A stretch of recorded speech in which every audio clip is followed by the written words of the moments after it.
በስፔን ጠረፍ ላይ ቆመው ወደ ማዶ አሻግረው ሲመለከቱ በአይኖ የሚያዩት ያ ግዙፍ ተራራና ደማቅ መብራት ሌላኛው የስፔን ከተማ እንዳይመስሎ። ይህ ሌላ አህጉር ነው። የኛዋ ታሪካዊ የዓለም ክፍል አፍሪካ። አዎ፣ በጠራራ ፀሐይ የስፔንና የሞሮኮ የየብስ ክፍሎች ፊት ለፊት በግልጽ ይታያሉ። በሁለቱ ሀገራት መካከል ያለው ርቀት ምን ያህል ይመስሎታል? 13 ኪሎ ሜትር ብቻ። ይህ ርቀት በአውሮፕላን የጥቂት ደቂቃዎች፣ በፈጣን ጀልባ ደግሞ ከግማሽ ሰዓት ያነሰ ጊዜ የሚወስድ እጅግ አጭር መስመር ነው። ልክ ከፒያሳ ተነስተው በቦሌ በኩል ወደ ቃሊቲ እንደመጓዝ ወይንም ከመገናኛ ተነስተው ወደ አየር ጤና እንደመሄድ፣ ካልሆነም ከሲኤምሲ ተነስታችሁ ቀጥታ ወደ ሜክሲኮ የመኪና መንገድ ያህል ብቻ ነው። አስቡት፣ በአዲስ አበባ ከተማ ውስጥ በአንድ ታክሲ የምትጓዙትን ያህል አጭር ርቀት ነው እንግዲህ ሁለት ግዙፍ አህጉራትንና ታላላቅ የስልጣኔ ማዕከላትን ለይቶ ያቆመው። ይህ ርቀት በዓለማችን ላይ ካሉ ረጃጅም ድልድዮች ጋር ሲነጻጸር ደግሞ እጅግ አጭር ሆኖ እናገኘዋለን። ለአብነት ያህል በቻይና የሚገኘውን የዳንያን ኩንሻን ድልድይ ብንወስድ ከ164 ኪሎ ሜትር በላይ ይረዝማል። ታዲያ ዓለማችን ይህን መሰል ታላላቅ የሕንፃ ጥበብ ተአምሮች ማሳየት ከቻለች 447 ሚሊዮን ሕዝብ የሚኖርባትን የአውሮፓ ህብረትንና 1.4 ቢሊዮን ሕዝብ የሚኖርባትን አፍሪካን የሚያገናኝ ድልድይ በዚህ ጠባብ የባህር መስመር ላይ ለምን እውን ማድረግ ተሳናት?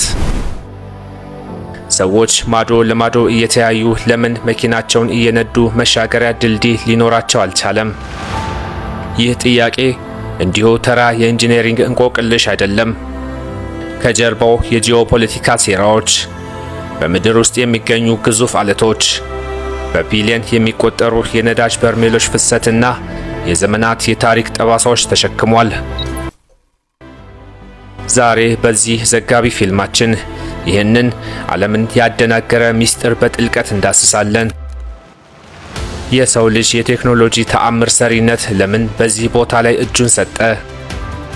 የአውሮፓና የአፍሪካ መሪዎች በስውር የሚሻኮቱባቸው ነጥቦች ምንድናቸው?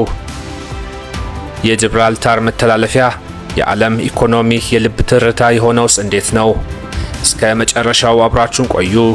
ምክንያቱም በቪዲዮ ማብቂያ ላይ የምናየው የወደፊት የህንፃ ዲዛይንና የሀገራቱ ስውር የባህር ውስጥ ጦርነት ስለ ዓለማችን የወደፊት ዕጣ ፈንታ ያላችሁን አመለካከት ሙሉ በሙሉ ይለውጠዋል። ለቻናላችን አዲስ ሆናችሁ ሰብስክራይብ፣ ላይክ እና ሼር በማድረግ ይህን መሰል የዓለማችን ተአምራዊ ቦታዎች ይመልከቱ።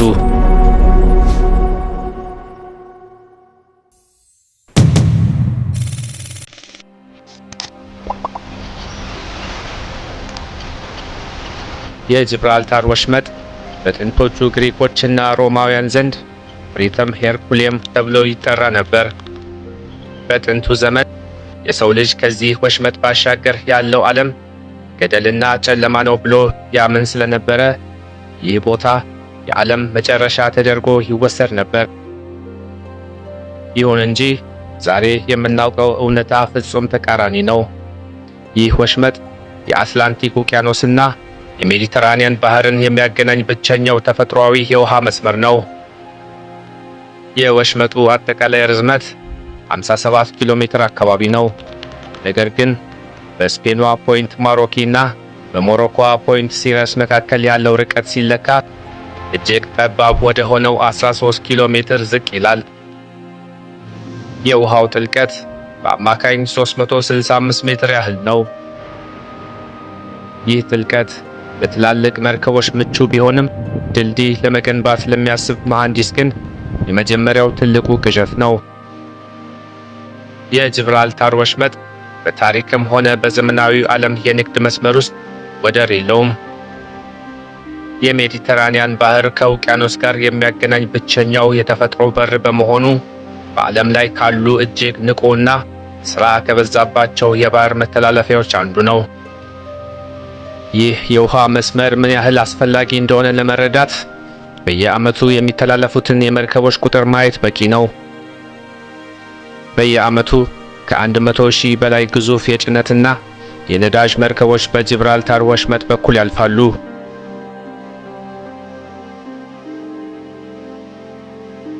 ይህንን ቁጥር ከሌሎች ታዋቂ የውሃ መስመሮች ጋር እናነጻጽረው።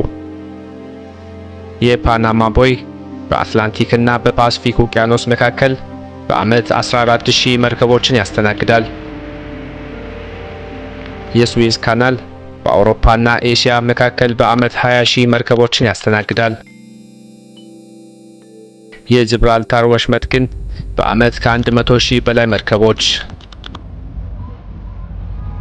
ይህ ማለት ጂብራልታር የፓናማና የሱዌዝ ቦይ ተደምረው በ3 እጥፍ የሚበልጥ የባህር ትራፊክ ያስተናግዳል ማለት ነው። ከምዕራቡ ንፍቀ ክበብ ተነስተው ወደ መካከለኛው ምስራቅ፣ አፍሪካና አውሮፓ የሚጓዙ መርከቦች ሁሉ በዚህ በር ማለፍ አለባቸው። ይባስ ብሎ ደግሞ ወደ ኤሲያና ቻይና የሚሄዱ የንግድ መርከቦችም ዋናው መተላለፊያቸው ይህ ነው። በተለይም ከመካከለኛው ምስራቅ የሚወጣው የነዳጅና የተፈጥሮ ጋዝ ሀብት ዋናው የደም ስር እዚህ ወሽመጥ ውስጥ ነው። በየቀኑ ከ300 በላይ ግዙፍ የነዳጅ ጫኝ መርከቦች ወሽመጡን ያቋርጣሉ። ይህ ምን ያህል እብደት እንደሆነ በቁጥር እንየው። አነስተኛ የሚባሉት የነዳጅ መርከቦች ከ70,000 እስከ 190,000 በርሜል ነዳጅ ይይዛሉ። ይህም ከ3.2 እስከ 8 ሚሊዮን ጋሎን ማለት ነው። ግዙፍ የሚባሉት ደግሞ ከ190,000 እስከ 345,000 በርሜል ወይንም ከ8 እስከ 14.5 ሚሊዮን ጋሎን ነዳጅ የመጫን አቅም አላቸው። በዚህ ስሌት መሰረት በወሽመጡ ውስጥ በየቀኑ በአማካኝ 2.4 ቢሊዮን ጋሎን ነዳጅ ያልፋል። ለማነጻጸር ያህል መላው አሜሪካ በየቀኑ የምትጠቀመው የነዳጅ መጠን 20 ሚሊዮን በርሜል ወይንም 840 ሚሊዮን ጋሎን ያህል ነው። ይህም ማለት በየቀኑ በጂብራልታር ወሽመጥ የሚያልፈው ነዳጅ አሜሪካ በአንድ ቀን ውስጥ ከምትጠቀመው አጠቃላይ ነዳጅ በ3 እጥፍ ገደማ ይበልጣል። ይህ አስደናቂ የንግድ ፍሰት በወሽመጡ ግራና ቀኝ ላሉ ሀገራት ግዙፍ የገንዘብ ምንጭ ነው። በዚህም ምክንያት በስፔን በኩል በሜዲተራኒያን ባህር ውስጥ ትልቁ የሆነው የአልጀሲራስ ወደብ ተገንብቷል። በሞሮኮ በኩል ደግሞ ለአፍሪካ ንግድ እጅግ ወሳኝ የሆነውና በፍጥነት እያደገ የመጣው ታንጀር ሜድ ወደብ ይገኛል። ሁለቱም ሀገራት የባህር ዳርቻ ወደቦቻቸውን አቅም ለማሳደግ በቢሊዮን የሚቆጠሩ ዶላሮችን ኢንቨስት እያደረጉ ነው። ታዲያ ይህ ሁሉ ገንዘብና የንግድ ፍሰት ባለበት ቦታ ላይ ለምን ድልድይ አልተሰራም? ድልድይ እንዳይገነባ ከሚያደርጉ ታላላቅ ምክንያቶች አንዱ የቴክኖሎጂ እጥረት ሳይሆን በስፔንና በሞሮኮ መንግስታት መካከል ያለው የረጅም ዘመን የፖለቲካ ውጥረትና አለመተማመን ነው። ምንም እንኳን ሁለቱ ሀገራት በንግድና በቱሪዝም ቢገናኙም ከበስተጀርባ ታሪካዊ ጠባሳዎችና የድንበር ውዝግቦች አሉ። ይህንን ለመረዳት በወሽመጡ ዙሪያ ያሉትን 3 ልዩ የጂኦፖለቲካ ነጥቦች ማየት ይኖርብናል። የጂብራልታር ከተማ 6.7 ካሬ ኪሎ ሜትር ብቻ ስፋት ያላት ታዋቂው የጂብራልታር አለት የሚገኝባት ስፍራ ናት። ይህች ከተማ የምትገኘው በስፔን ምድር ላይ ቢሆንም ይፋዊ ባለቤቷ ግን ብሪታንያ ናት። በ1704 ዓመተ ዓለም የስፔን የዘውድ ውርስ ጦርነት ወቅት የእንግሊዝና የደች ጦር ስፍራውን ያዙት። በ1713 በተፈረመው በዩትሬክት ውል መሰረት ስፔን ይዞታውን ለብሪታንያ በይፋ አስረከበች። ስፔን እስከ ዛሬ ድረስ ጂብራልታር ወደ እኔ መመለስ አለበት ብላ ብትከራከርም እዚያ የሚኖሩ 32,000 ገደማ የሚጠጉ የጂብራልታር ዜጎች ግን ወደ ስፔን መመለስን በፍጹም አይፈልጉም። ምንም እንኳን ስፓኒሽ እና ላኒቶ የተባለውን የአካባቢውን ዘዬ ቢናገሩም ታማኝነታቸው ለብሪታንያ ዘውድ ነው። ብሪታንያ ከአውሮፓ ህብረት በወጣችበት ወቅት 95% የጂብራልታር ህዝብ በአውሮፓ ህብረት ውስጥ ለመቆየት ድምጽ ቢሰጥም አሁንም ከብሪታንያ ጋር መቆየትን መርጠዋል። ይህ ጉዳይ በለንደንና በማድሪድ መካከል እስካሁንም ድረስ የውጥረት ምንጭ ነው። የሚገርመው ነገር ስፔን ብሪታንያ በምድሬ ላይ ቅኝ ግዛት አስቀረችብኝ ብላ በምትጮህበት በአሁኑ ወቅት ራሷ በአፍሪካ አህጉር በሞሮኮ ምድር ላይ 2 የወደብ ከተሞችን ይዛ ትገኛለች። እነዚህም ሴውታና መሊላ ይባላሉ።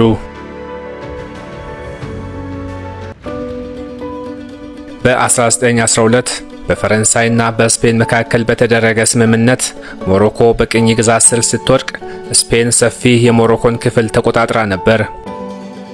በ1957 የሞሮኮ የነጻነት ጦርነት ሲቀሰቀስ አፍሪካውያን ቅኝ ገዢዎቻቸውን አባረው መሬታቸውን ማስመለስ ጀመሩ። በ1958 በተፈረመው የአንግራ ዴሴንትራ ውል መሰረት ስፔን አብዛኛውን የደቡብ ሞሮኮ ግዛት ብታስረክብም ሰሜናዊዎቹን የሴውታና መሊላ ከተሞችን ግን ለመልቀቅ ፈቃደኛ ሳትሆን ቀርታለች። ሞሮኮ እስከ ዛሬ ድረስ እነዚህ ከተሞች ባህላዊና ታሪካዊ መሬቶች ናቸው። ልክ ስፔን ጅብራልታርን ከብሪታንያ እንደምትጠይቀው ሁሉ እኔም እነዚህን ከተሞች ከስፔን እጠይቃለሁ ትላለች።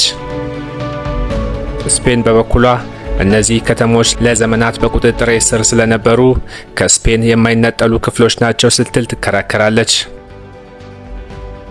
እውነታው ግን ከተሞቹ ስልታዊ የንግድ መስመር ላይ ስለሚገኙ ስፔን ጥቅሟን አሳልፋ መስጠት ስለማትፈልግ ነው። ይህ የድንበር ውዝግብ በየብስ ላይ ብቻ የተገደበ ሳይሆን ወደ ባህሩም ይሻገራል።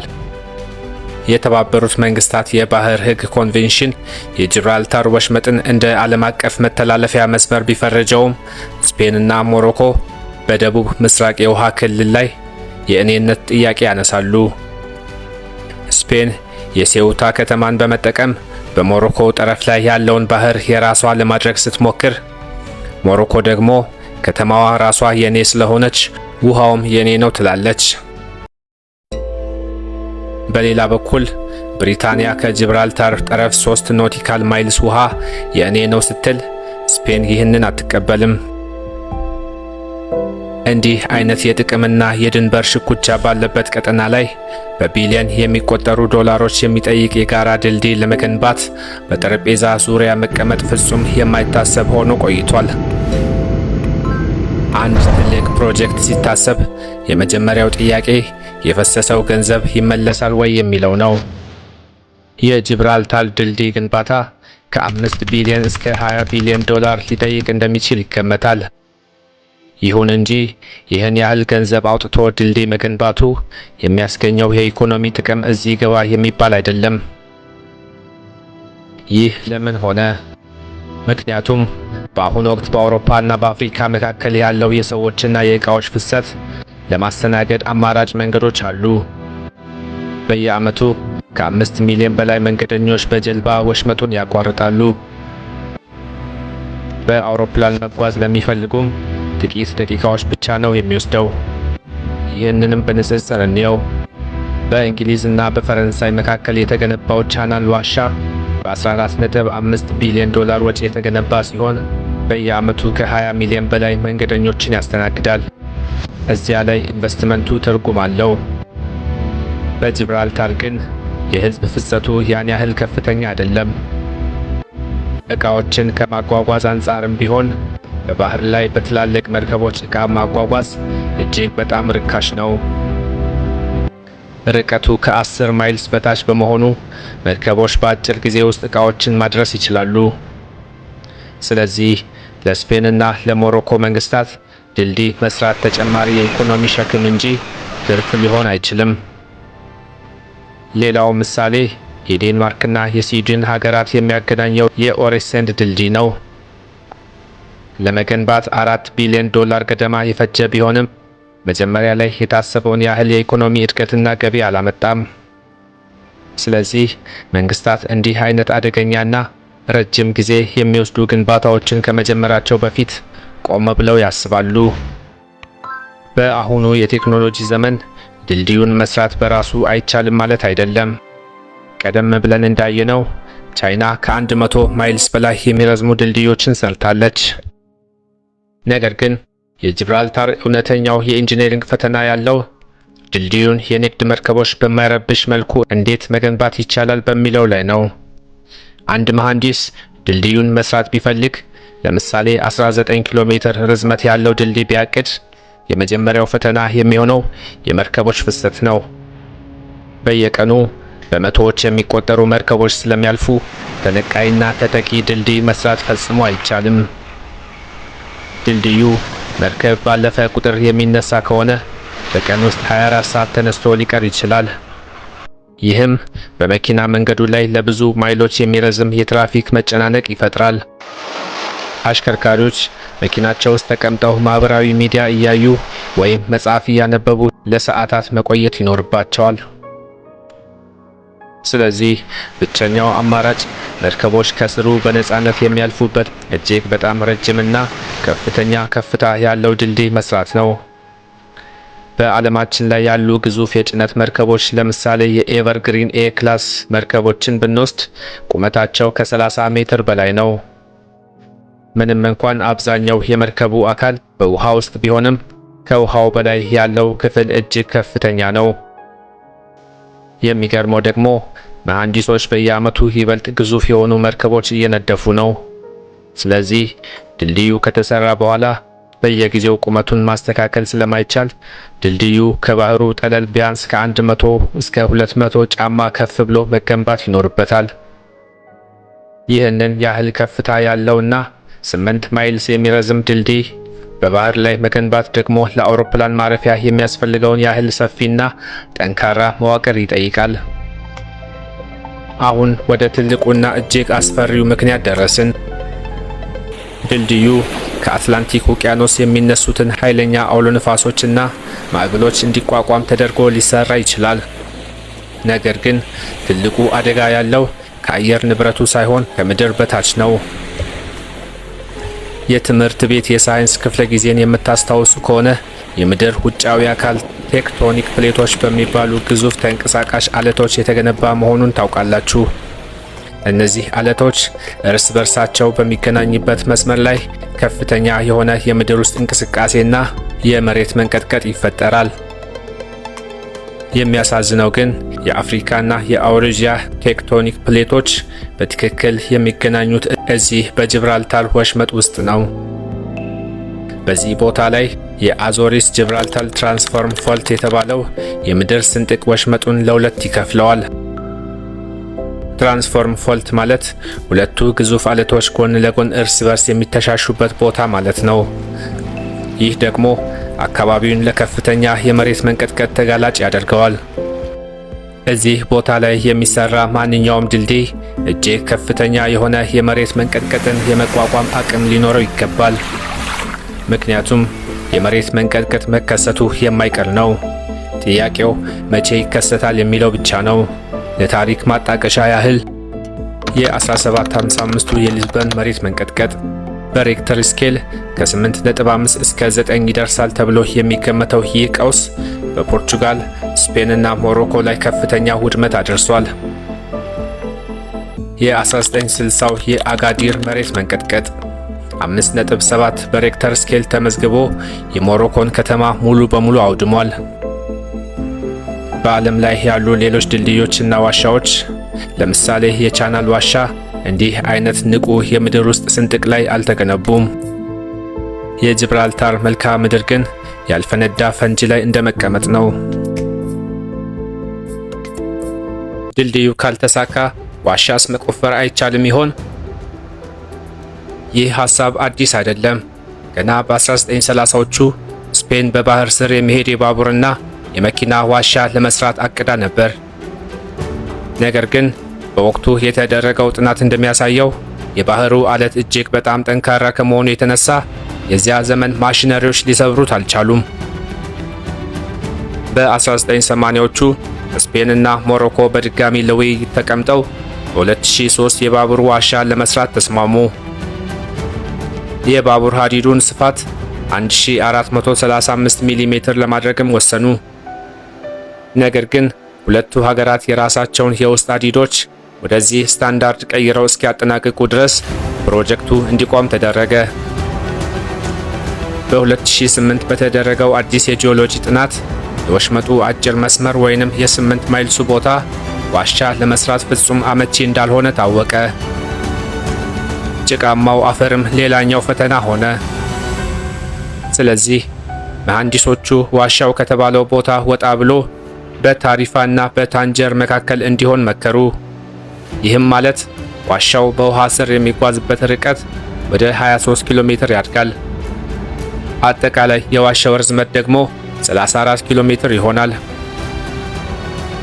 ይህ ፕሮጀክት ለዓመታት ተኝቶ ከቆየ በኋላ በሚያዝያ 2021 እና በየካቲት 2023 የስፔንና የሞሮኮ ባለስልጣናት በካዛብላንካ ከፍተኛ የተባለውን ስብሰባ አደረጉ።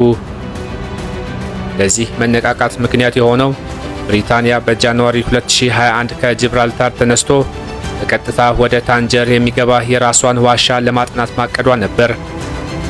ይህም ስፔንን ክፉኛ አስደነገጣት። ከሞሮኮ ጋር ያላትን ፕሮጀክት በፍጥነት ለማንቀሳቀስም ወሰነች። በአሁኑ እቅድ መሰረት የዚህ የባህር ስር ዋሻ ግንባታ በ2030 ይጀምራል ተብሏል። ነገር ግን ታሪኩን ለምናውቅ ሰዎች እስከ ዛሬ ድረስ ፕሮጀክቱ የተራዘመበትን ጊዜ ስናይ በ2030 እውን ይሆናል ብሎ ማመን ትንሽ ይከብዳል።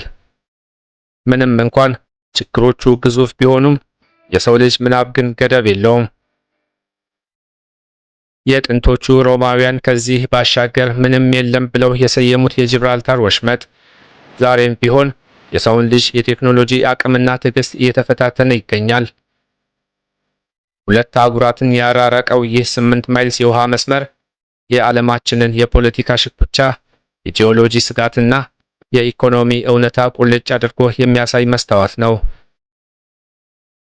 ታዲያ በአሁኑ ሰዓት በአውሮፓና አፍሪካ መካከል ለመሻገር ያለው ተመራጩ መንገድ ምንድነው?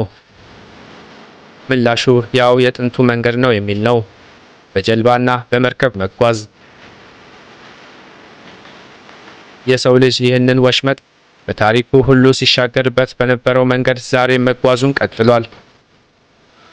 ስፔንም ሆነች ሞሮኮ በቢሊየን የሚቆጠሩ ዶላሮችን የሚያስገኘውን የመርከብ ንግድ ፍሰት ለአደጋ የሚያጋልጥ ምንም አይነት ግንባታ ውስጥ አሁን ላይ አይገቡም። የሰው ልጅ ምናብና ቴክኖሎጂ እያደገ ሲሄድ ምናልባት በ2030 የተባለው ዋሻ እውን ሊሆን ይችላል። እስከዚያ ግን አውሮፓና አፍሪካ ተያይተው እየተጠቃቀሱ በዚያች ጠባብ የባህር መስመር ተለይተው መኖራቸውን ይቀጥላሉ። ውድ ተመልካቾቻችን ይህንን ጥልቅ ዘጋቢ ፊልም ስለተከታተላችሁ ከልብ እናመሰግናለን። እናንተስ ምን ታስባላችሁ? ወደፊት በአውሮፓና አፍሪካ መካከል ድልድይ ይገነባል ወይንስ ዋሻ? ወይስ ይሄ የድንበር ውዝግብ ሀገራቱን እንዳራራቃቸው ይቀራል? ያላችሁን ሐሳብ በኮሜንት መስጫው ላይ አጋሩን። ቪዲዮው ጠቃሚ መረጃ እንደሰጣችሁ ካመናችሁበት ላይክ ማድረጋችሁንና ለወዳጆቻችሁ ሼር ማድረጋችሁን አትዘንጉ። እንዲህ አይነት አስተማሪና ጥልቅ የታሪክና የሳይንስ ዘጋቢ ፊልሞች በቀጣይም እንዲደርሷችሁ ቻናላችንን ሰብስክራይብ ያድርጉ። በቀጣይ ቪዲዮ እስከምንገናኝ ሰላም ያቆየን።